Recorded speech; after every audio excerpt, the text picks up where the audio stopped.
Facultad de la Pontificia Universidad Javeriana y desde el año 2024 se desempeña como profesor de Teología Práctica y Teología Fundamental en la Facultad de Teología y Ciencias Religiosas de la Universidad Laval de Quebec, Canadá. Allí ha sido nombrado recientemente director de los programas de Teología Práctica en los niveles de maestría y doctorado. En los últimos años ha estado investigando sobre las dinámicas del reconocimiento de la acción de Dios en la acción humana, sobre la conversación como método en teología y la temática que hoy nos convoca, las prácticas emergentes de vida cristiana. Olvani, te reitero nuestro agradecimiento por aceptar la invitación, nuestro gusto por tenerte entre nosotros hoy, sentir que de nuevo estás en casa, que estamos haciendo aquí vida académica, vida teológica, y será un gusto poder compartir contigo como amigo, como académico y como egresado también de esta casa. Entonces, muy bienvenido y tienes la palabra. Hola Jaime, buenas tardes a todos, a todas. Me gustaría primero asegurarme de que se escuche bien en este tono de voz y en esto para poder hablar sin... ¿Se escucha bien, Jaime? Sí, perfecto, muy bien. Ok, perfecto. Yo también comienzo por agradecer la invitación. Para mí siempre es un placer poder volver a la Javeriana, una institución que yo reconozco como mi casa, donde he podido aprender muchísimo en términos formativos. Ahí, como dice Jaime, hice gran parte de los estudios.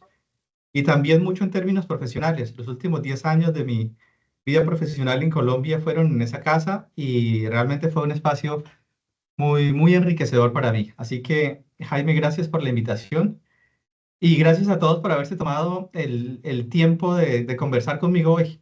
A mí me gusta mucho esto de las conversaciones, así que lo que yo intentaré proponer son algunos insumos, a ver si logramos conversar un poco hoy sobre este tema y sobre todo sentar la inquietud por lo menos para seguir conversando de este asunto cuando tengamos ocasión para hacerlo. Si a ustedes les parece, entonces comenzamos y vamos a ver hasta dónde nos alcanza el tiempo, ¿vale? Ok. Primero quisiera, el título que le he puesto es Prácticas emergentes de vida cristiana, elementos para una lectura teológica. Quisiera empezar para situar un poco el origen y el esquema de la proposición que yo tengo para ustedes. Hace 2 años, aquí en Quebec, estábamos organizando un coloquio de teología práctica que tuvo lugar este año en Europa y nos encontramos con la siguiente situación. Y esta situación dio origen a la investigación que hoy presento. En ese entonces decíamos lo siguiente nosotros, y esta es la situación o el contexto que les pido tengan en cuenta a la hora de recibir las proposiciones. Con frecuencia, las prácticas de vida cristiana se asocian directamente a la institución eclesial. En este sentido, la vitalidad de la fe y de sus prácticas se mide según criterios como el número de ministros ordenados, la cantidad de sacramentos celebrados o la participación en las asambleas litúrgicas. En algunos contextos, esta forma de abordar la realidad puede conducir a diagnósticos bastante desalentadores, como, por ejemplo, la fe y sus prácticas, tal como las conocemos, parecen estar desapareciendo. Sin embargo, el hecho de que las prácticas creyentes tradicionalmente reconocidas y las instituciones que las sustentan pierdan vitalidad en la sociedad no significa necesariamente que la fe haya desaparecido o que ya no existan prácticas de vida cristiana. Más bien, podría indicar la presencia de prácticas emergentes o de formas innovadoras de vivir la fe que no se ajustan necesariamente a los marcos tradicionalmente reconocidos. Esa era la situación con la que empezábamos el trabajo. En este marco, me correspondía entonces, o nos correspondía, desarrollar proyectos de investigación que nos permitieran problematizar este fenómeno desde las diversas perspectivas de la teología, particularmente la teología práctica. En este marco, se me pidió proponer algunos elementos introductorios a la consideración teológica de las prácticas que hemos comprendido como emergentes. He estado reflexionando sobre ese asunto los últimos 2 años en tres momentos o en tres direcciones. Primero, el fenómeno de la emergencia, tal como ha sido comprendido en el marco de la epistemología filosófica y en el marco de la sociología. Segundo, he revisado el uso que se ha hecho de esta categoría en los ámbitos de la teología evangélica, sobre todo estadounidense, y en el ámbito de la teología católica. Esto, y es el tercer momento, con el ánimo de la proposición de algunas anotaciones para lo que pudiéramos denominar una teología emergente de las prácticas emergentes de vida cristiana. Ese es el trabajo que he desarrollado estos años. Por las limitaciones evidentes de tiempo, obviaré la segunda parte mencionada, es decir, el estudio en la teología evangélica, en la teología católica, en estas dos tradiciones, y he de advertir que muchos de los asuntos serán simplemente enunciados en espera de mayores desarrollos por vía de la conversación que ojalá tengamos o en trabajos posteriores que espero desarrollar. Entonces, será una introducción a las consideraciones. Haré entonces dos partes fundamentales. Uno, y arrancamos ahora, ¿qué entendemos por emergencia y por prácticas emergentes? Cuando se nos pide esclarecer el sentido de una categoría, regularmente tomamos dos caminos, uno pragmático y uno epistemológico. En el primero, es preciso preguntar cómo es usada la categoría en los diferentes contextos en los que aparece. Esta ruta es importante porque nos permite ver su fuerza performativa y nos expone al nivel del sentido común, que suele ser lo primero que encontramos en la conversación con los practicantes y frecuentemente lo último a lo que otorgamos valor en el trabajo de teólogos profesionales. En el segundo, la vía epistemológica, corresponde preguntar por las comprensiones elaboradas en las esferas de las disciplinas académicas y, sobre todo, reconducir los términos hasta el fenómeno que intentan mostrar. Recorrer ambos caminos nos permite transitar desde el mundo de la vida y sus sentidos espontáneos hacia los mundos especializados y sus sentidos reflexivos.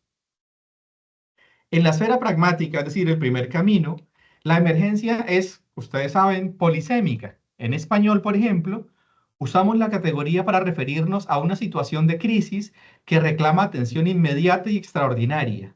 Los gobiernos suelen hablar de emergencia sanitaria o económica. También hablamos de ello para hablar de la sección de los hospitales o la especialidad médica que atiende a los enfermos o heridos graves que necesitan cuidados médicos inmediatos. O también, por ejemplo, al recurso para usar en una situación súbita o inusual. Uno habla de salida de emergencia o de freno de emergencia. O también a la aparición social de un fenómeno particular. Estaba de moda, por ejemplo, hablar de la emergencia de las teologías queer. Si nos atenemos a las raíces latinas del concepto, y ese es otro medio, hacemos referencia al surgimiento de algo que estaba bajo el agua, es decir, que estaba sumergido. En todo caso, están comprendidas las ideas de aparición, novedad y perentoriedad.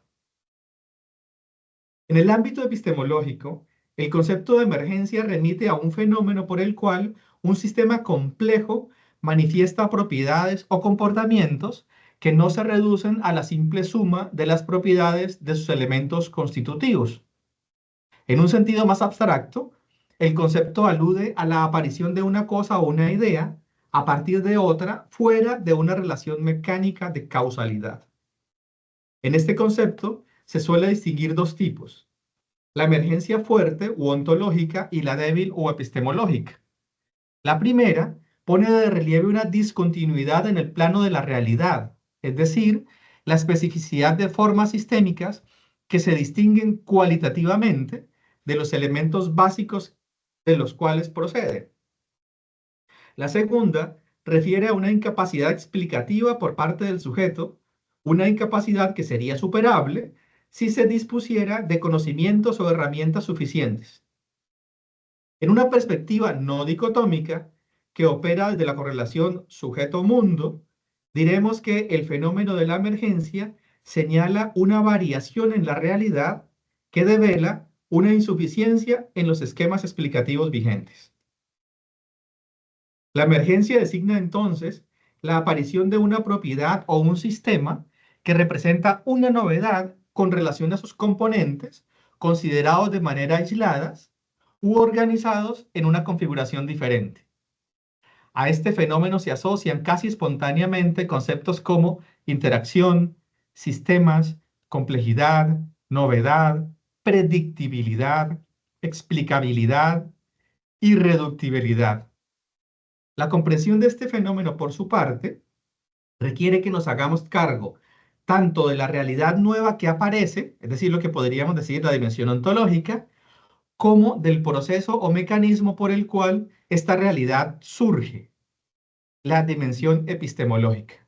Dicho de otra forma, que nos hagamos cargo tanto del asunto emergente como de la emergencia que lo posibilita. En las décadas recientes, el término ha sido apropiado de diferentes campos de investigación. Por su importancia para nuestro propósito, nos acercaremos al plano de la sociología. De acuerdo con nuestra comprensión, en sociología no se recurre mucho al término, pues se habla mejor de innovación social o en este caso de innovación religiosa. Sin embargo, se suele usar el concepto como una metateoría para estudiar sistemas sociales que resulta valiosa porque permite construir comprensiones intermedias y no dicotómicas entre el vitalismo irracional y el mecanismo reduccionista, entre la acción y la estructura, entre la conservación y la innovación, entre el individuo y la institución, entre los niveles micro y los niveles macro, entre el todo y las partes. En otras palabras, más allá de alcanzar una definición del concepto, lo que cuenta es el uso que se ha hecho de este para la construcción de sistemas comprensivos y performativos de realidades sociales. Tal vez sea esta una ruta fecunda para continuar en teología, según tendremos oportunidad de mostrar.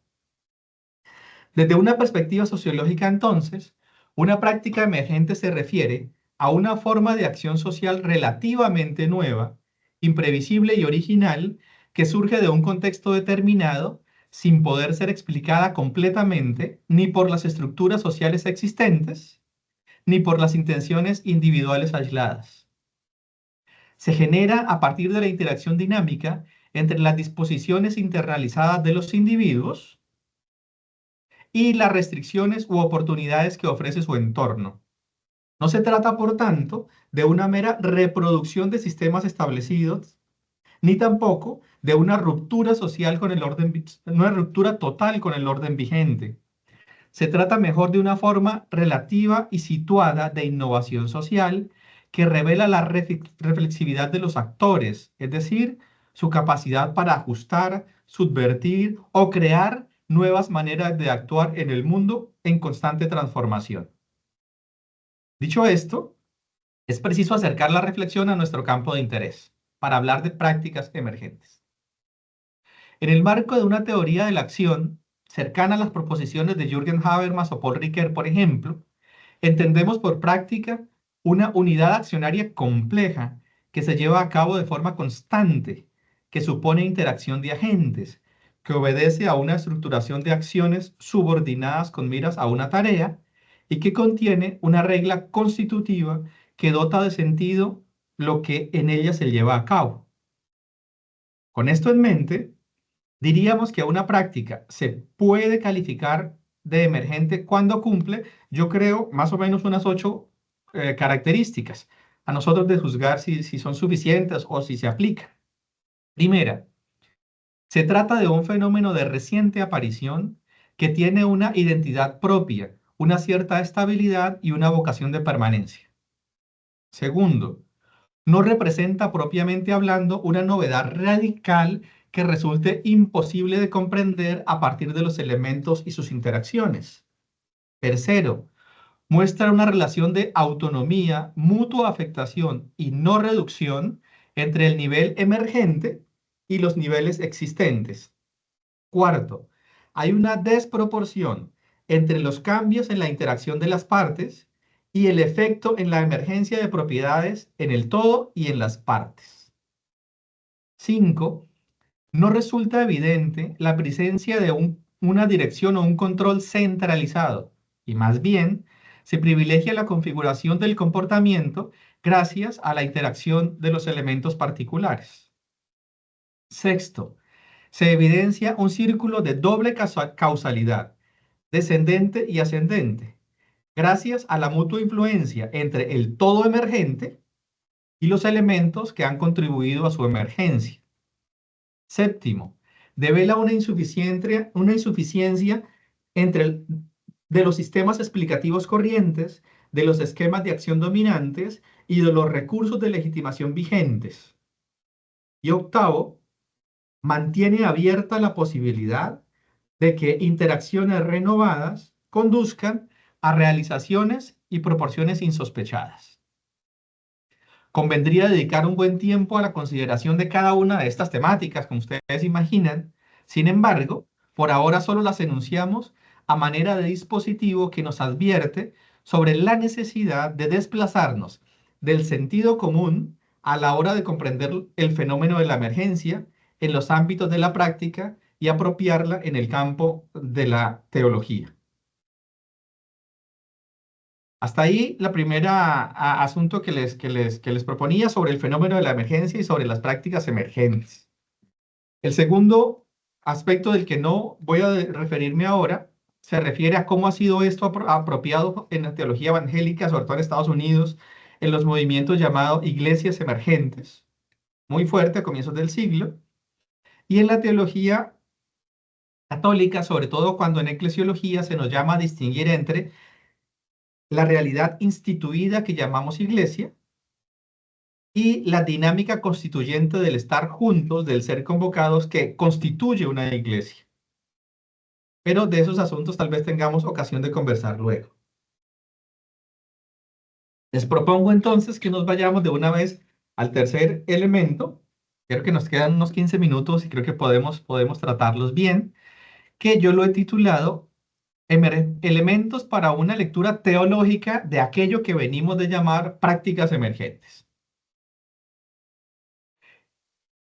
En teología, como en cualquier campo del saber, se asume una categoría no nacida en su horizonte conceptual tradicional, por cuanto ésta parece contener una fecundidad heurística notable, es decir, cuando se le descubre capaz de contribuir a la percepción, la descripción, el análisis, la comprensión y la configuración del fenómeno que nos interesa interpretar. Tal es el caso, me parece, de la categoría prácticas emergentes y por eso propongo que la adoptemos.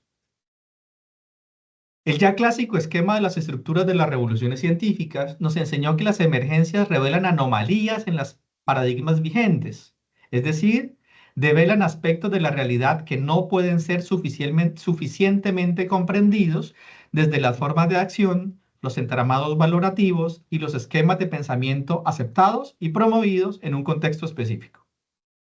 Tales anomalías generan crisis que finalmente terminan por imponer la necesidad de un cambio de paradigma. Este es el esquema de Thomas Kuhn. Esto, mutatis mutandi, sucede también en teología. Andrés Torres Queiruga, por ejemplo, describe una dinámica análoga. Las nuevas adquisiciones en la vida cristiana movilizan desde una síntesis teológica establecida hacia una eventual síntesis renovada a través de un periodo de búsqueda y elaboración siempre lleno de sobresaltos. En este marco, las prácticas emergentes ponen de manifiesto las insuficiencias de los esquemas eclesiales teológicos y al hacerlo, reclaman un trabajo de búsqueda y elaboración que difícilmente conducirá a una síntesis como antaño. En todo caso, de hacerlo, estas síntesis serán siempre parciales y provisionales. Para ayudar a orientarnos en esta búsqueda, por lo menos para orientarme en esta búsqueda, propongo algunas notas para la conversación. Comenzaremos diciendo que con la expresión prácticas emergentes de vida cristiana, hacemos referencia a dos fenómenos. Si ustedes tienen tiempo, esto está, está basado en una cartografía de lugares innovadores de vida cristiana que se ha desarrollado en Lovaina y que ha mapeado 296 iniciativas que podrían entrar en las dos categorías que yo propongo a continuación. La primera, de un lado, hablamos de la configuración alternativa de prácticas tradicionalmente asociadas a la experiencia creyente cristiana, que permite redescubrir la fecundidad de aquellas en los contextos actuales. Esto es justamente, por ejemplo, lo que revela la investigación en la que participé sobre las dinámicas de la conversación incorporadas en la lectura de la Sagrada Escritura aquí en Quebec o en el discernimiento de prioridades pastorales en Buenos Aires. En el caso de las prácticas en Quebec, por ejemplo, tras descubrir que se trata de algo tan antiguo como la iglesia misma, los participantes preguntaban con asombro, me parece legítimo, ¿cómo es posible que no hayamos hecho eso antes? Y reconocían al tiempo que una vez habían participado de estas dinámicas emergentes, les resultaba muy difícil retornar al viejo estilo de practicar. Una vez habían leído y estudiado la Biblia en comunidad, les resultaba, por ejemplo, muy difícil aceptar sin más las predicaciones de los domingos en las Eucaristías. Para describir este fenómeno, algunos hablan de una especie de cristianismo vintage. Es decir, hacemos lo que siempre hemos hecho, pero lo hacemos de forma renovada. El segundo tipo de prácticas se refiere más bien a la configuración cristianamente inspirada de ambientes tradicionalmente considerados seculares o profanos, que permiten y promueven encuentros significativos en los que gracias a la acogida y conversación acontece una experiencia de encuentro y puede o no tener lugar un anuncio explícito del Evangelio. Encontramos, por ejemplo, espacios de construcción social en medio de conflictos armados y procesos de paz, como en Colombia, espacios de socialización inspirados en principios cristianos, cafés y librerías, grupos de amigos consolidados a partir de prácticas deportivas, académicas o gastronómicas. Tales experiencias suponen cuestionamientos notables para la teología, como por ejemplo la clásica distinción entre sagrado y profano, la legitimidad de bautizar como cristianas prácticas humanas básicas y el imperativo o no de pasar de forma explícita al anuncio del Evangelio. En uno y otro ámbito, y esta es la convicción mía al respecto, lo que resulta definitivo no es tanto el campo de la práctica, sino el modo de practicar. Esta es quizá la forma más conveniente de identificar lo que denominamos vida cristiana en la expresión prácticas emergentes de vida cristiana. Si tomamos prestadas las palabras de Theobald, diremos que se trata de un estilo, es decir, una manera de habitar el mundo, que no está asegurada en las esferas religiosas de la acción y tampoco está descartada en las esferas seculares. La expresión pareciera nueva, pero lo que refiere ha sido descrito ya en el siglo II de nuestra era por el autor de la carta a Diogneto, en la que leemos lo siguiente. Dice el autor de la carta a Diogneto: los cristianos se distinguen de los demás, no se distinguen de los demás hombres ni por el lugar en el que viven, ni por el lenguaje, ni por sus costumbres. Ellos, en efecto, no tienen ciudades propias, ni utilizan un hablar insólito, ni llevan un género de vida distinto. Viven en ciudades griegas y bárbaras según les correspondió en suerte. Siguen las costumbres de los habitantes del país, tanto en el vestir como en el comer. Y sin embargo, dan muestra de un estilo de vida admirable y a juicio de todos increíble. En otras palabras, parece que lo distintivo de los cristianos, aquello que permite reconocerlos como tales en la sociedad, no recae tanto en un conjunto de prácticas o un conjunto particular de acciones, sino en estilo específico de actuar. Ahora bien, la presencia de este estilo, la posibilidad de apropiarlo y promoverlo, así como los frutos que produce, son justamente aquello que corresponde percibir como indicio de que en lo emergente en el campo de la práctica está emergiendo una realidad que excede lo puramente pragmático.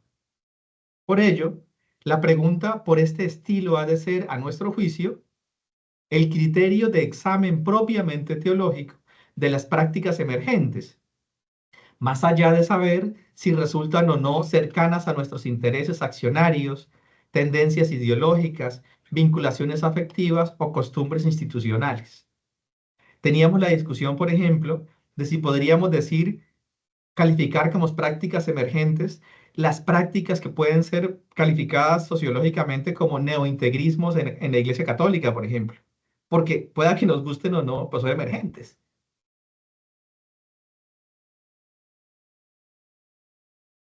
Así las cosas, en la problematización propia de la teología práctica que pretendemos seguir en nuestras investigaciones, damos lugar a dos tipos de preguntas.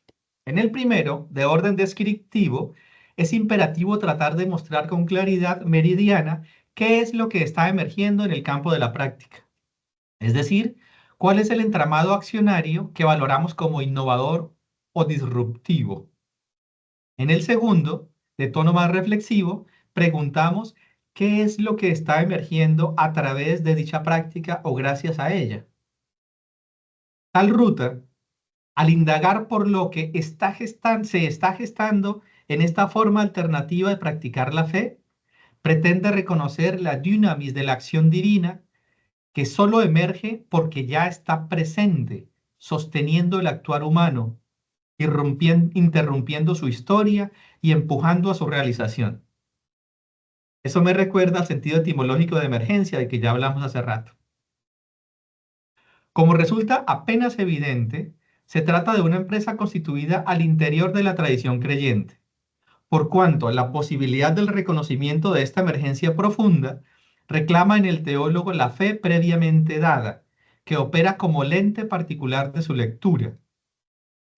A la hora de ocuparnos como teólogo de las prácticas emergentes, es preciso entonces indagar por la configuración emergente de las prácticas humanas y por la forma en que en el marco de dichas prácticas emerge una forma alternativa de comprender y vivir las convicciones cristianas de base.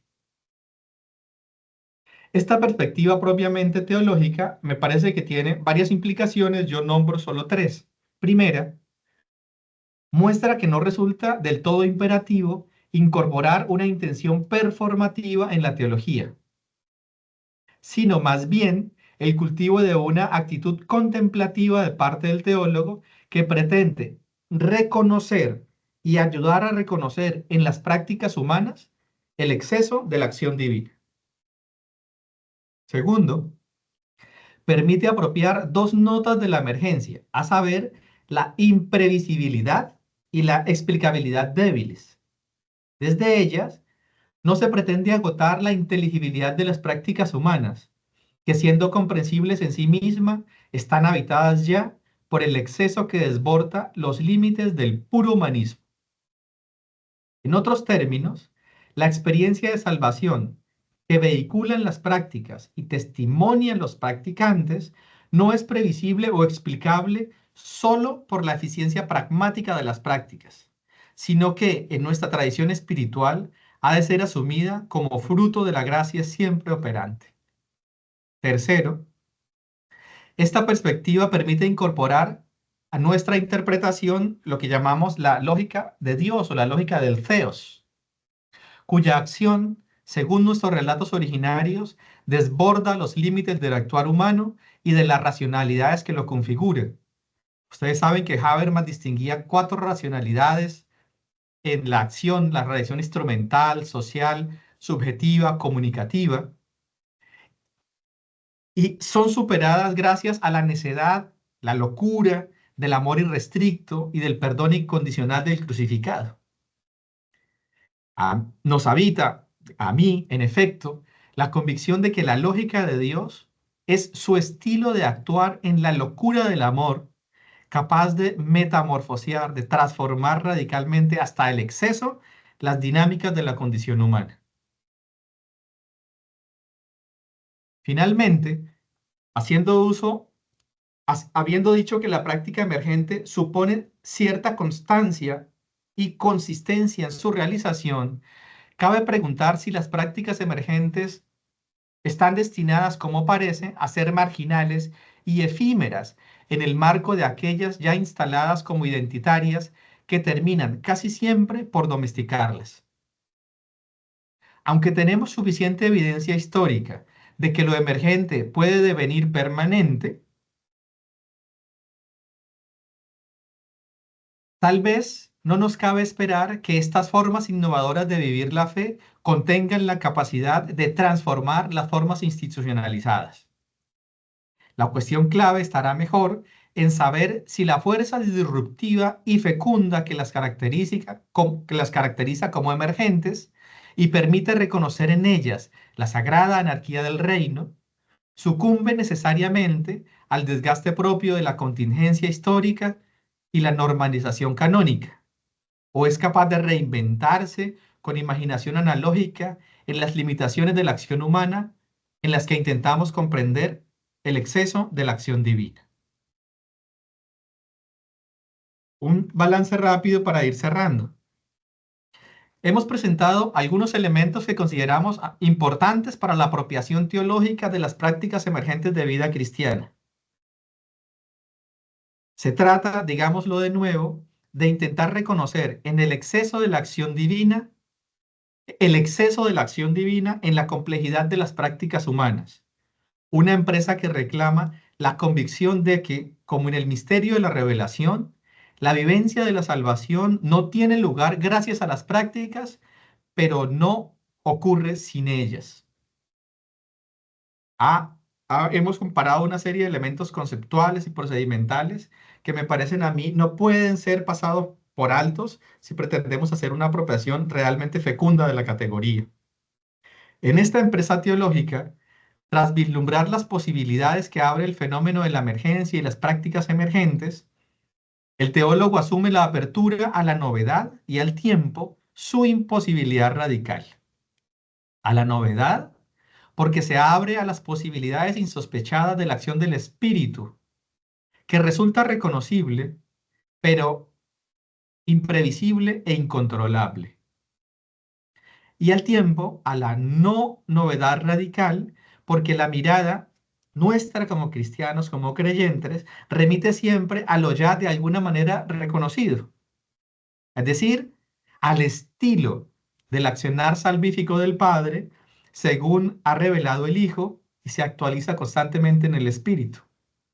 Un estilo de actuar que yo creo bien pudiera ser catalogado de poshumanismo en sentido radical o de prehumanista en sentido radical, como para no seguir diciendo que el cristianismo es sin más un humanismo.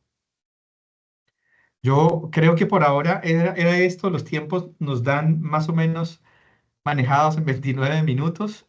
Como digo, muchas cosas están solo enunciadas y enunciadas de manera tal vez un poco técnicas, pero estamos abiertos a la mejora y a la apertura en la conversación. Muchas gracias a todos por la paciencia y espero que podamos conversar un momento. Muchas gracias, Olvani, por compartirnos tus reflexiones, el trabajo que vienen haciendo distintas universidades de distintos países pensando esto de la teología práctica o la teología de la acción. Creo que es muy interesante tener conocimiento, además de primera mano, de lo que ustedes vienen trabajando, vienen pensando y escribiendo. Creo que son distintos los desafíos que nos plantea, ¿sabes? A mí da mucho que pensar tus afirmaciones, la propuesta, el fundamento de la emergencia. Eh, yo voy a tomar la palabra y voy a pedir, si les parece bien, que las demás personas alcen la mano, alzan ahí donde está la manita, donde dice participar, y yo voy dando la palabra paulatinamente a medida que ustedes vayan compartiendo sus reflexiones y sus dudas. Yo aprovecho entonces esta palabra que tengo inicialmente para preguntarte hacerte varias preguntas. Una que hace parte de lo que incluso cuando tú estabas acá discutíamos y yo también lograba comprender en la discusión que es propia de la Pontificia Universidad Javeriana, de esta Facultad de Teología, respecto a la teología de la acción humana. Nosotros hablamos y decimos que finalmente casi toda acción humana puede ser considerada como lugar teológico, ¿sí? Y en esa medida, según entiendo, de acuerdo a tu concepción de lo emergente y todos estos presupuestos filosóficos también que nos has compartido y teológicos, entiendo entonces que toda emergencia humana no solamente es lugar teológico, eh, sino que hace parte de, no sé, para ti sería como una forma de dar cuenta de la misma del quehacer teológico en general, ¿sí? No de la acción de Dios que está allí, sino del quehacer teológico. Yo no sé si estoy confundiendo un poco, pero lo que quiero decir es, la teología de la acción humana eventualmente tiene unos lugares que considera también comunes para el quehacer teológico, tiene unas formas de la teología, y al hablar de la emergencia teológica, no sé si hay unos límites de esa emergencia teológica, si toda emergencia cristiana o emergencia, las prácticas emergentes todas son válidas, y en ese caso, pues toda acción humana está la acción de Dios. ¿Cómo se concibe eso? Y sobre todo en el marco del pluralismo religioso, que es una de las preocupaciones también que tú Ujú. sabes que hemos discutido. No sé si allí puede ser, cómo se concibe esto, si hay unos límites, si estamos circunscritos a las emergencias de la vida cristiana y solamente allí, y sobre todo porque la emergencia de la vida cristiana es cada vez más plural, o tomamos conciencia de su pluralidad cuando nos damos cuenta que hay, por ejemplo, experiencias de emergencia cristiana que son dobles, triples, que pertenecen al cristianismo, pero también tienen otras prácticas, no sé, por ejemplo, del hinduismo, del budismo, de lo que normalmente se reconoce como algunas prácticas de una nueva era, no Ujú. sé, muchas otras prácticas que no son tradicionales, comunes de la Ujú. ortodoxia cristiana, por decirlo de alguna forma. ¿Sí? ¿Cómo concebir esas prácticas que son plurales, pero están allí, hacen parte de nuestra realidad? Sí, yo espero haberte entendido. eh, por lo primero, yo creo, claro, que si nosotros como cristianos creemos radicalmente en lo que yo llamo en algún lugar en lo que son las convicciones cristianas de base, es una categoría tomada de la teología, de la filosofía de la acción, como las acciones de base, o sea, como las convicciones cristianas de base. Y uno diría, si creemos radicalmente en las dinámicas de la creación y radicalmente en las dinámicas de la encarnación, como convicciones cristianas de base, no habría, pues, rincón de la condición humana que no pudiera ser leído y asumido en la perspectiva de la revelación cristiana. Esto no quiere decir, sin embargo, como también digo en algún momento, que tengamos que bautizar como cristianas prácticas humanas, ¿sí? Es decir, una cosa es el discurso que nosotros, la lectura que nosotros hacemos y la conversación que manejamos entre nosotros, y otra cosa es pasar ahora al plano de las prácticas, las categorías como cristianos anónimos, entonces son más o menos en la misma lógica. No, somos nosotros que en cuanto a cristianos estamos dispuestos a reconocer la emergencia del exceso de la acción divina en toda acción humana. Más allá, y ahí también es la otra cosa que pudiéramos decir, yo en lo que respecta a tu segunda o la segunda parte de la pregunta, eh, yo recuerdo en alguna parte de los evangelios los discípulos le dicen a Jesús, ese está haciendo algo, pero ese no es de los nuestros, ¿qué hacemos? ¿Se lo prohibimos o qué? ¿Sí? Uno podría decir lo mismo, hay emergencia del exceso del amor divino en prácticas que no son asociadas a la tradición propiamente cristiana en términos tradicionalmente comprendidos. Entonces, ¿nos impedimos reconocer ahí el exceso de la acción divina porque no hace parte de nuestras prácticas? Uno podría trasladar el argumento ya no en el plano de los actores, sino en el plano de la dinámica de práctica misma. Como no hace parte de lo considerado regularmente sagrado, entonces ahí no. Y más radicalmente hablando, yo he tenido la lógica de algunos que me dicen, y entonces hay que reconocer la emergencia del amor divino también en la violencia, en el mal, en la maldad, utilizan esa categoría entre comillas. Pues radicalmente sí, porque resulta que nosotros es en el crucificado, asesinado en la cruz, ahí es donde reconocemos el exceso, y eso es una violencia concretada en la muerte de un justo. Ahí fue la elocuencia del amor divino que fue capaz de superar los límites de lo que hoy llamaríamos humanismo con el perdón radical. Entonces, yo creo que hay desde nuestra tradición suficientes recursos para leer como cristianos esas realidades.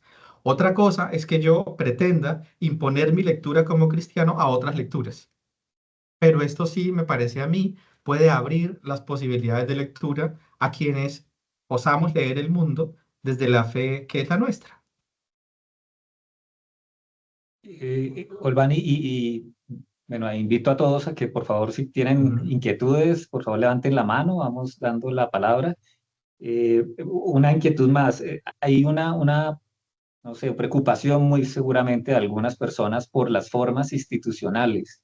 ujú, No sé si tenga que ver con eso que eventualmente no pudiste desarrollar respecto a la eclesiología o ujú. a la visión institucional precisamente de las prácticas cristianas. Nosotros podemos pensar desde nuestra Iglesia Católica en unas formas tradicionales, unas formas institucionalizadas, pero lo que tú nos presentas es el fenómeno de la emergencia Ujú, de la vida cristiana y eso implica que todo el tiempo estaríamos reconociendo que eso institucional tiene, no sé cómo llamarlo, si vetas, eh, aristas, cómo llamarlo, que dan cuenta de que a pesar de que podamos vivir radicalmente nuestra experiencia de fe muy convencidos, de manera muy honesta, la práctica cristiana eventualmente no siempre está anclada a esa forma institucional, sino que se va diversificando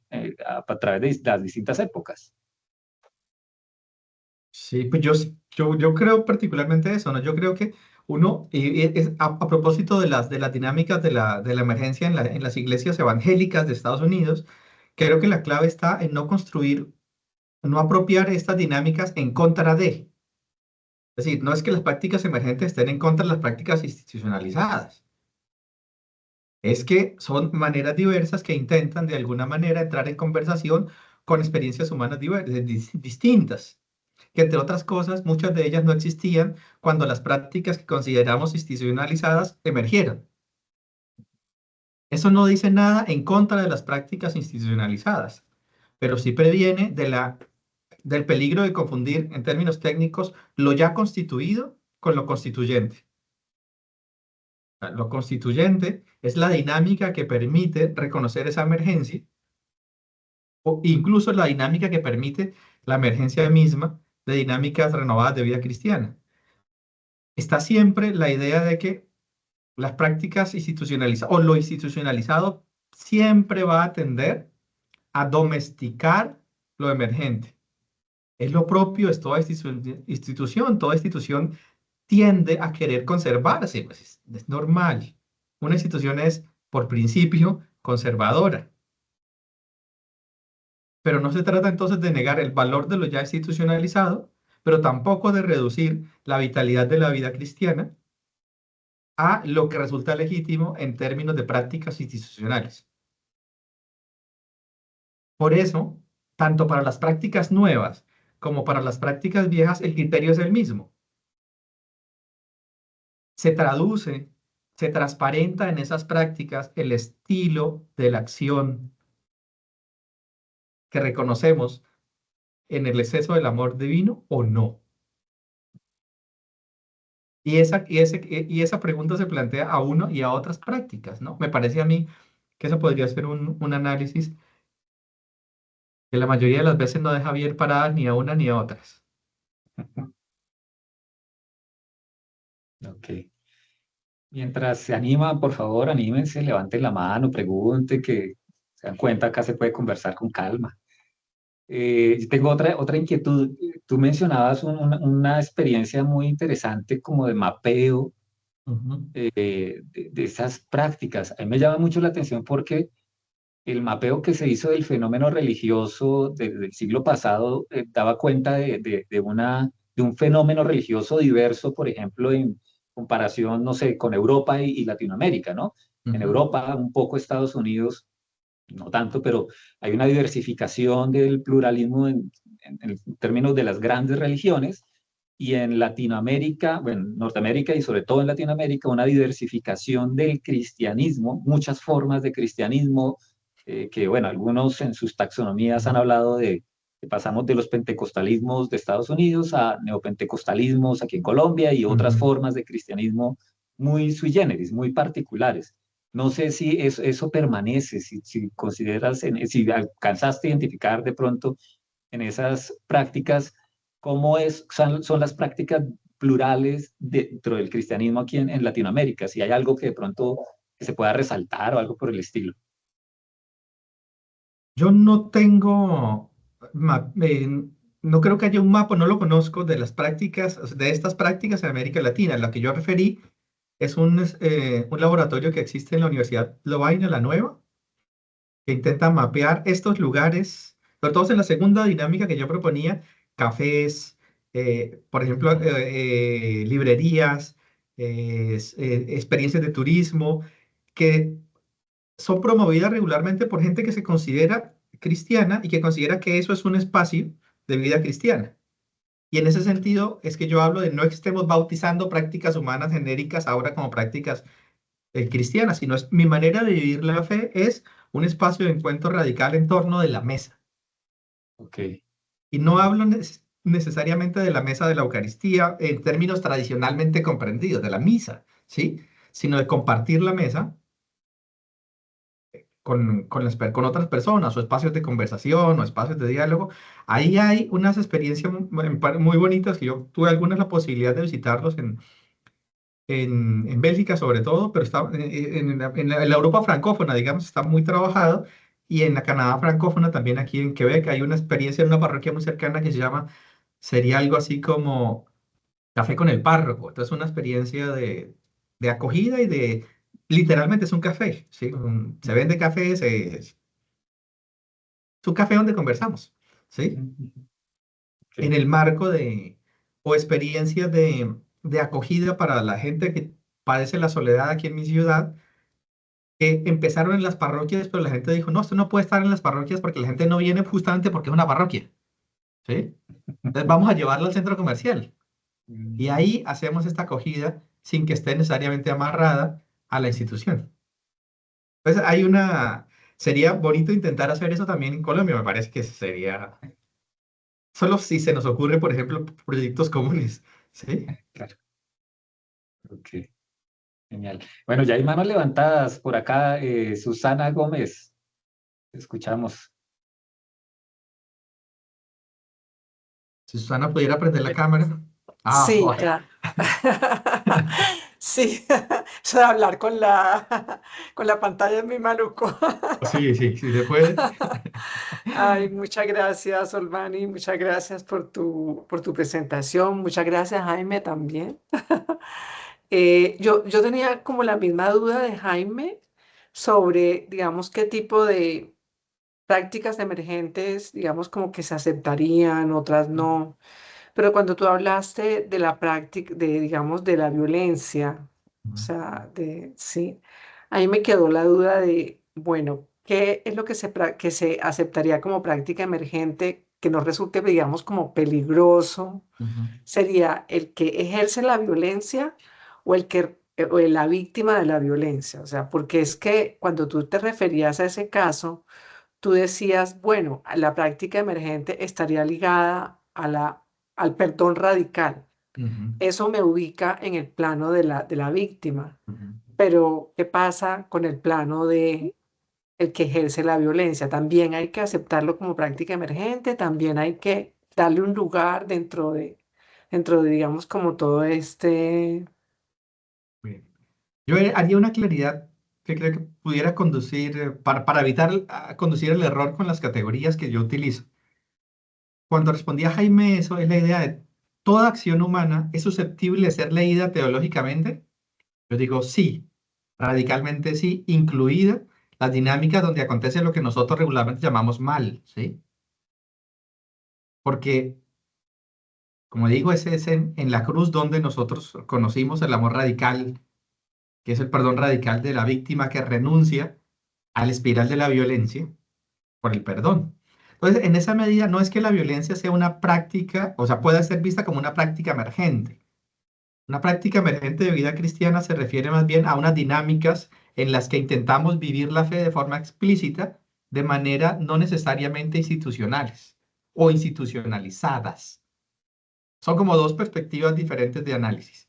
Y lo que digo es que así como en la cruz es posible ver en la víctima perdonadora el exceso del amor divino, Estos son los ojos que hay que tener para ver cualquier práctica de vida cristiana. Porque lo que yo estoy diciendo es, en esa práctica, ¿cómo alguien puede tener experiencia de ese exceso del amor divino? Alguien se puede sentir acogido radicalmente cuando la sociedad tiene lugares de exclusión radical. Un lugar donde haya dinámicas de acogida radical puede ser una vivencia del exceso del amor divino. Esa es una lectura de un creyente sobre una realidad humana. Yo no le voy a imponer esa lectura a otro que la lee desde otra manera, desde otra perspectiva. Pero como creyente uno dice, ve, parece que sí es cierto que eso de la no exclusión radical puede ser vivido por la gente, puede ser vivido como un espacio de salvación. Es en esas dinámicas. Por eso digo, ¿esas prácticas humanas pueden ser leídos en términos cristianos? Claro, si uno cree radicalmente en la dinámica de la encarnación, es así, ¿sí? Y lo que los lentes son tan, tan precisos como amplios. ¿Dónde alguien puede tener experiencia del exceso del amor divino? O, dicho de otras lógicas, del modo en el que Dios ama según hemos aprendido en el modo de Jesucristo, los cristianos, ¿sí? Yo creo que ese modo, lamentablemente, hay muchas prácticas tradicionalmente eclesiales en las que uno ahí no tiene experiencia de eso y difícilmente la puede tener. Y también hay prácticas que nosotros reconocemos o tildamos como seculares, en las que uno dice, mira, ahí se puede, y yo he tenido vivencia de ser amado sin condiciones. Ah, ahí hay una experiencia, ¿sí? Una posibilidad de lectura de una práctica emergente de la fe. Yo creo eso, ¿sí? Esa es como la distinción que quería proponer, ¿sí? Sí, muchas gracias, Olvani. ¿Puedo hacer una intervención chiquitica a lo que dice Olvani? Claro. Sí, es que, o sea, me gusta mucho esa interpretación. La duda que me genera es si eso no se puede volver en contra del que acepta radicalmente. Así como, digamos, la paradoja de la tolerancia, que es Ujú, que la tolerancia es para todos, entonces se lo tolera también al que es intolerante, por lo tanto, ¿no? Entonces, digamos, si yo acepto radicalmente todo, ¿no? Eh, Me tocaría aceptar incluso aquellos que ejercen violencia sobre mí, por ejemplo, los radicales, estos que matan, ¿no? A todo el mundo que no profese su propia fe o algo así, o con los que no estén de acuerdo culturalmente, o pues fenómenos que estamos viendo en Estados Unidos, por ejemplo. ujú. Pues sí, es peligroso. Pues sí, yo creo que sí. Porque, digamos, en este sentido, yo no me quiero poner muy piadoso, pero de pronto sí. eh, pues el amor a los amigos es fácil, decía el Señor, ¿no? O sea, el amor a los que piensan igual que mí es fácil, ¿sí? Las dinámicas de tribus de las sociedades postmodernas, eso es fácil.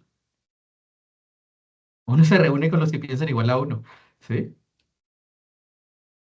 Y si practicamos esa radicalidad, que yo creo que es un desborde, una explosión del humanismo, de el amor a los enemigos, eso es muy peligroso. Fíjate que al Señor le costó algunas gotas, ¿no?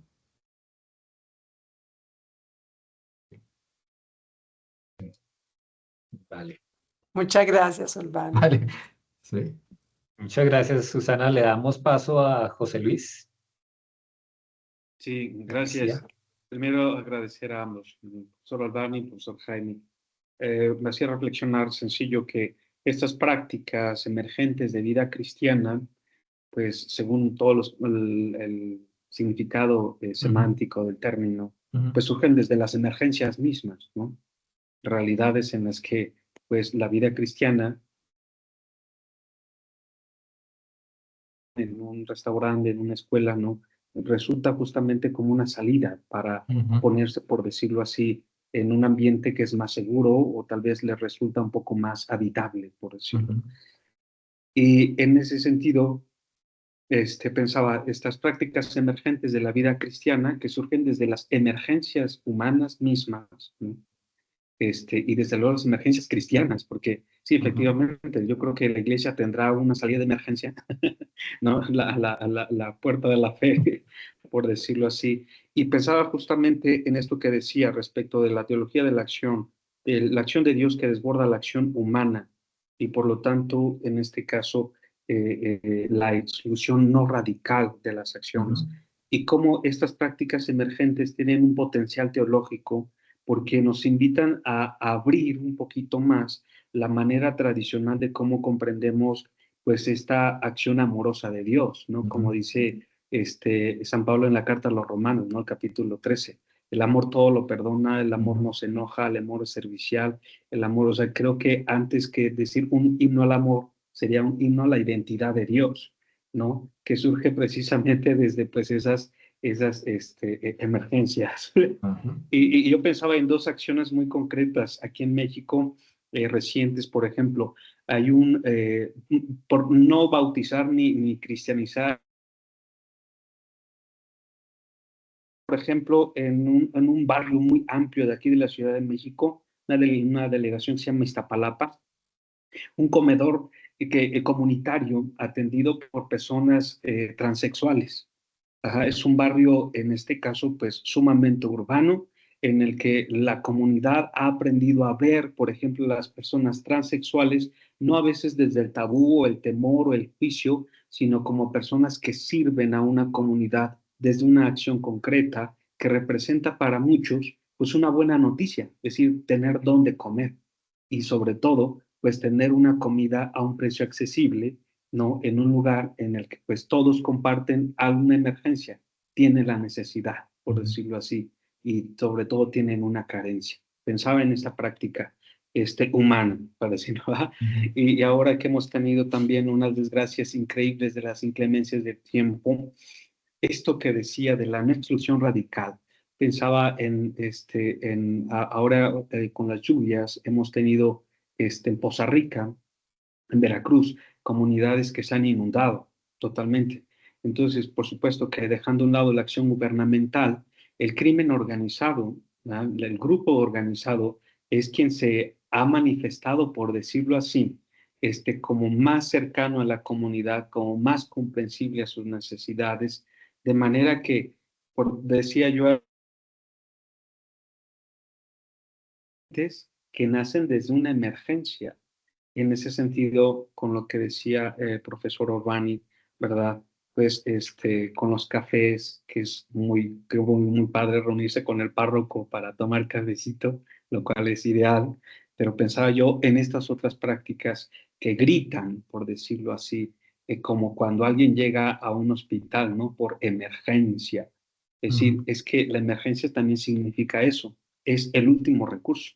Si no hay esto, nos extinguimos o nos agotamos. Entonces, todo este potencial, solamente quería comentar en resumen, el potencial teológico y semántico que tiene el término mismo emergente, emergencia, en el contexto de la teología de la acción. Gracias. Sí. Gracias a ti, José Luis. Yo solo retomo una frase tuya que decía al comienzo, ¿no? Que creo que es el asunto de ser capaz de reconocer aquellas prácticas que hacen más habitable el mundo, ¿sí? El mundo desde, desde la perspectiva que nos interesa a nosotros leerlo. Yo sé que ahí ni toda práctica puede ser calificada de emergente, porque ustedes vieron que hay criterios, ni toda práctica emergente puede ser calificada de práctica emergente de vida cristiana. Pues también había los criterios puestos, pero creo que la categoría sí puede ayudarnos a estar alertas a por dónde es que está soplando el espíritu, ¿sí? Incluso ahí donde uno creería que fuera imposible, porque ¿cómo es que de Nazaret puede salir algo bueno?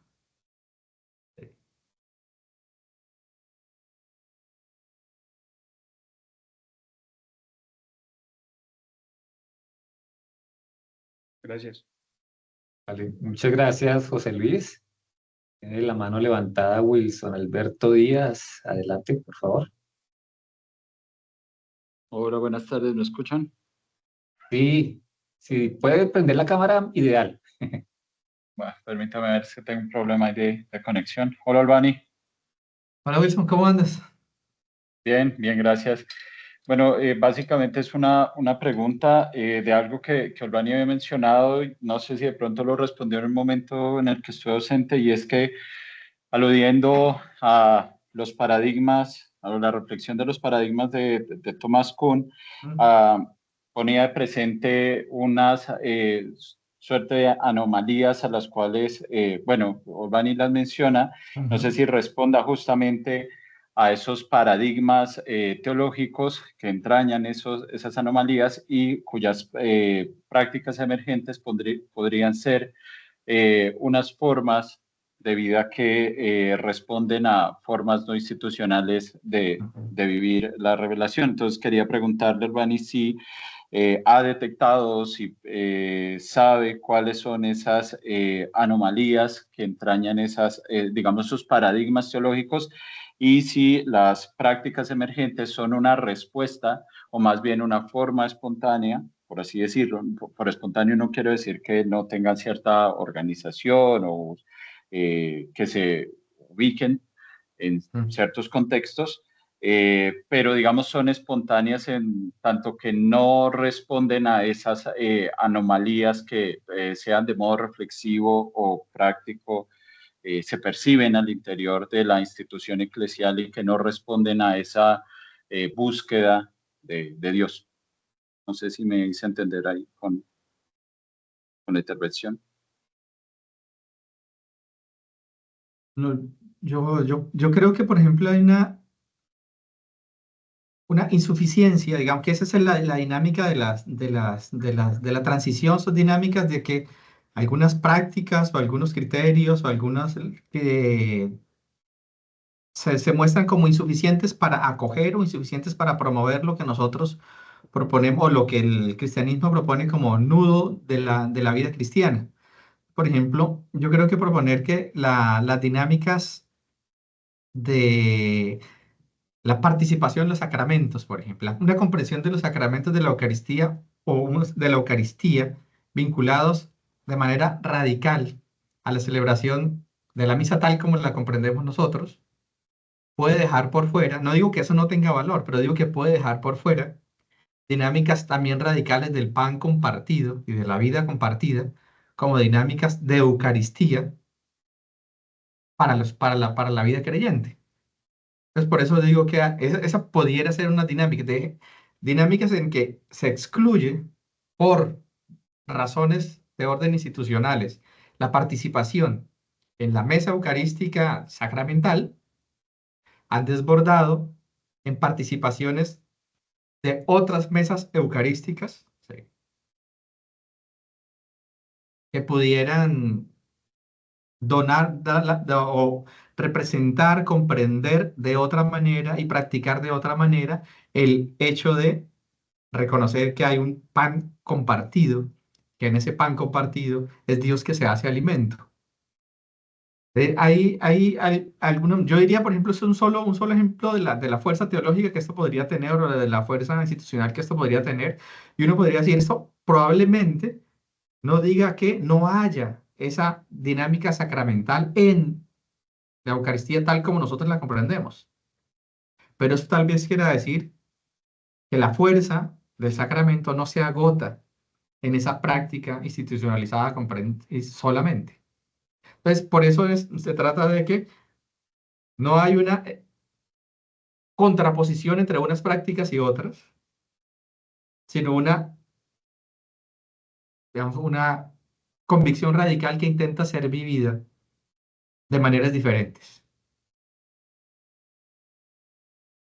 Yo creería que ese sería, por ejemplo, un ejemplo solamente de lo que yo persigo y pues lo persigo de manera personal, ¿sí?, que pudiera ser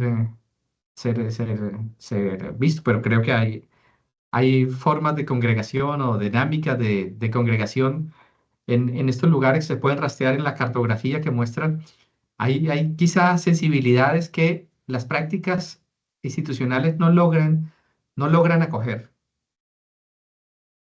Y esas sensibilidades pueden ser honestamente vividas en espíritu cristiano en otros espacios. que siguen siendo espacios creyentes de manera bastante explícita. Ok, gracias. Gracias, Wilson. Le damos la palabra a Juan Sebastián Serrano.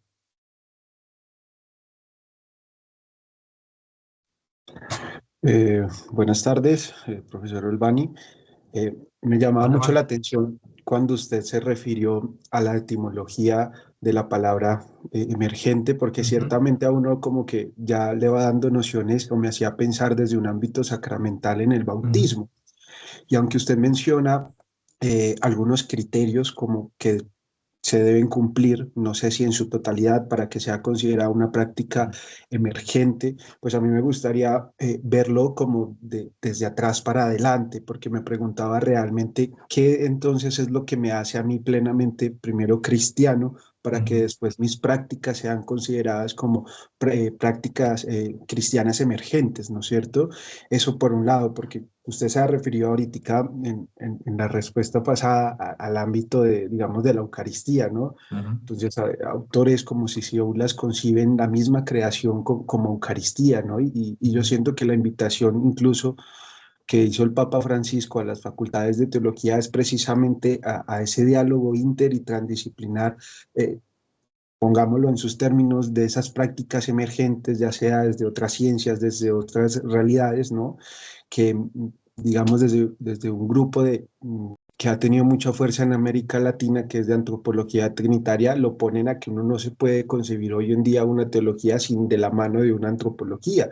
Pero pues hay que ver también desde qué antropología nos situamos para decir, bueno, desde aquí surge también esa práctica, ¿no? De mía como cristiano y de esa realidad que me acontece. Entonces la pregunta radicaba básicamente era entonces en ese ámbito que usted menciona, pero no lo desarrolló por el tiempo de la iglesia como institución, ¿no? Y la iglesia general también como comunidad de personas, incluso sin el ámbito sacramental, porque hoy en día esto tiene mucha fuerza, ¿no? Y que digamos que es una de las críticas que yo le puedo hacer hoy en día a la cuestión del sínodo, que sumerge todo eso en la realidad del sensus fidei vinculada al bautismo. A la institución. Uh-huh.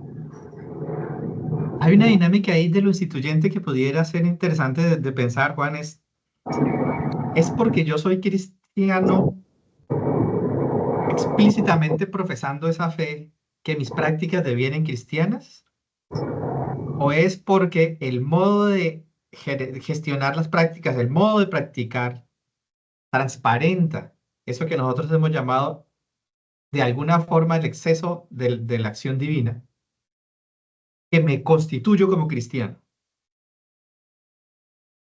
Es decir, eso sería como invertir la jugada, ¿sí? Entonces no estaríamos preocupados por cuándo se bautiza, sino cuándo vive cristianamente, a ver si algún día se bautiza, tal vez, ¿no? Sería invertir la ecuación, podría ser la propuesta. Pero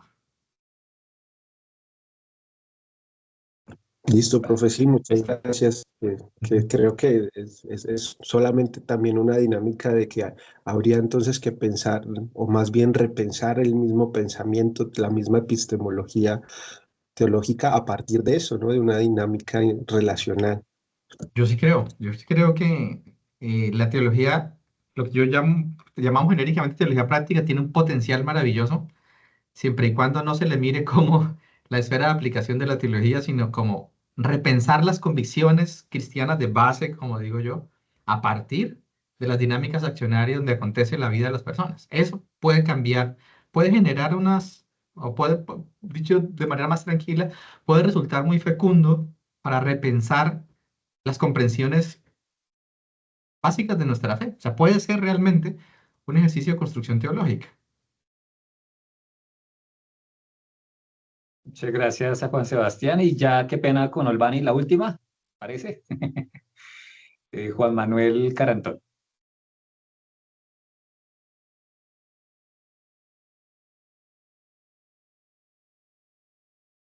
Sí, muy buenas tardes, doctor Albani. Muchas gracias por su presentación. Buenas tardes, doctor Jaime. Muchas gracias por la invitación. Doctor, tengo 3 preguntas concretas. Virgen, Algunas, ¿sí? algunas ya las ha relacionado, pero quisiera de pronto, en caso de que si fuera posible, contestarla. La primera, de las prácticas emergentes y de las investigaciones que ha hecho, también en su experiencia, ¿qué has podido ver que los católicos aprendan de los protestantes y que los protestantes aprendan de los católicos? Esa es la primera pregunta. ¿Puedo hacer las 2 siguientes o espero a contestar esa? Creo que una. De una a las tres, y Las tres, si, ¿no? si no la respondo, protesta. ¿Sí? No, no, no. La segunda sería, de las prácticas tradicionales de la vida cristiana, tomadas desde los primeros apóstoles y obviamente pasando por todo el contexto medieval, San Agustín, Santo Tomás de Aquino, incluso la Reforma, ¿qué prácticas cristianas se han perdido que hoy actualmente se puedan rescatar para, por supuesto, perfeccionar la vida cristiana en el amor? Y la tercera, sería, ya es un poco muy personal y obviamente, con todo el respeto, doctor, si estuvieras, por ejemplo, y de acuerdo a su criterio, ¿qué prácticas recomendarías en este momento si tuvieras que hablar a un grupo marginado, de colombianos pobres marcados por la violencia? Esas serían mis 3 preguntas. Muchas gracias. Bien, yo creo, yo en estos últimos tiempos he tenido la obligación de trabajar mucho con las iglesias evangélicas.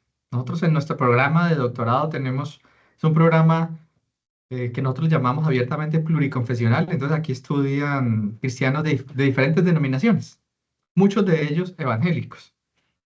Y trabajando en esta dinámica de las prácticas emergentes que empezó a hablarse como iglesias emergentes en el mundo evangélico, yo creo que de esta dinámica se aprende mucho, varias cosas. Una, se aprende el asunto de la conversación como dinámica. Por eso es otro asunto que me interesa. Se- si nos sentamos a conversar, probablemente tengamos muchas posibilidades de ponernos de acuerdo a la hora de actuar, de ponernos de acuerdo a la hora de pensar, pero sobre todo tenemos un riesgo de comenzar a querernos más. Pues ahí me parece que hay una oportunidad bonita de aprendizaje. De las dinámicas católicas, yo creo que lo que para nosotros es probablemente un exceso, se aprecia mucho afuera, es la dinámica de ¿por qué le tienes miedo a la institución? Tengas miedo, ¿sí? Hay una dinámica de prácticas institucionales que son sumamente ricas, son sumamente bonitas, y por eso tal vez no se trata de eliminarlas, sino de revisitarlas y hacerlas de otra manera, aunque yo no te sepa decir cuál es esa otra manera, porque eso hay que construirlo con la gente que las practica, ¿sí? Eso me parece importante. Yo no, la segunda, digamos, hay un asunto que yo reconozco de lo más tradicional. Yo no sé si se ha perdido, pero sí sé que pudiéramos impulsarlo mucho más. Tiene que ver con las lecturas compartidas de la escritura. Yo creo que alrededor de eso, de prácticas realmente conversacionales de la escritura, aquí hay una práctica que estamos intentando hacer, me parece muy bonita con un profesor, eso lo inventó él, yo estoy aprendiendo. Es el asunto de cuando uno lee la escritura con las personas, la primera pregunta que se le hace es, ¿qué en ese texto le parece extraño? ¿Qué en ese texto no tiene sentido? ¿Sí? Tratando de recuperar no lo que usted ya sabe del texto, sino qué es lo que en ese texto no tiene, es absurdo. ¿Sí? Porque en esa dinámica que yo hablaba de la racionalidad de la acción de Dios, que no es una racionalidad como las de Habermas y sus 4 modelos de racionalidad, es en el absurdo donde aparece la dinámica de ese amor en exceso. Entonces, fíjate, es una misma práctica revisitada que puede ser, que más tradicional entre los católicos, entre los cristianos, que leer la escritura. Yo creo que los católicos estamos en margen de eso, porque mi mamá decía que la escritura era el mejor lugar para guardar la plata. ¿Sí? pero puede que mi mamá esté equivocada, pero esas dinámicas de relectura pueden ser interesantes. Y a la otra pregunta yo no me atrevería nada de proponerlo fuera de contexto. Yo solo recordaría un asunto que me causó siempre mucha impresión. Fue lo que dijo el Papa Francisco en Villavicencio, hablando justamente con las víctimas, ¿no? Decía que a él le impresionaba radicalmente cómo la víctima renunciaba a lo que él llamaba el deseo legítimo de venganza. ¿Sí? Es como uno que no ha sido víctima puede realmente transformar la dinámica cuando renuncia, por la razón que sea, al derecho legítimo, porque eso es lo que garantiza la justicia en términos transaccionales, el derecho legítimo a la venganza. Decía ahí, esa no es una recomendación, pero esa sí es una manera de descubrir que ahí, incluso en esa impotencia, hay una posibilidad de mostrar esa radicalidad del amor del que hemos hablado, ¿sí? De resto, hacer una recomendación pues, es muy difícil porque pues, no sabemos en qué contexto, una recomendación para qué. Eso es lo que cuando uno va al médico y le piden, recomiéndeme algo para que se me quite el dolor de cabeza, pues entonces ahí sí le recomiendo algo para eso. Pero hacerla en abstracto me parece que no estoy en condiciones de hacerlo. Solo reconocer que ahí hay un potencial de transparencia de esa radicalidad del amor divino que me parece que pudiéramos nosotros por lo menos estar dispuestos a reconocerlo. Muchísimas gracias a Juan Manuel por la participación y por la pregunta. Olvani, muchas gracias a ti por tu tiempo, por el espacio que nos has dedicado además en esta conversación. Agradezco a todas las personas que estuvieron presentes, atentas, que participaron, Alejandra y Catherine por la organización, y a ti, Olvani, realmente es un gusto siempre compartir contigo, escucharte, saber en qué nueva investigación estás en el ámbito de la teología y poder compartir contigo, creo que enriquece bastante, nos enriquece bastante. A todos, mil gracias, la invitación también a las personas que de alguna forma llegaron interesados en nuestros posgrados, también invitarlos a que los miren en nuestra página, en la maestría en teología, el doctorado en teología, la licenciatura eclesiástica. Están cordialmente invitados a todas aquellas personas que les inquieta la formación de los posgrados en nuestra Facultad de Teología de la Pontificia Universidad Javeriana. Olvani, de nuevo, mil gracias por tu disposición y por tu conferencia del día de hoy. Gracias a ti. Ojalá que se repita pronto. Ya veremos.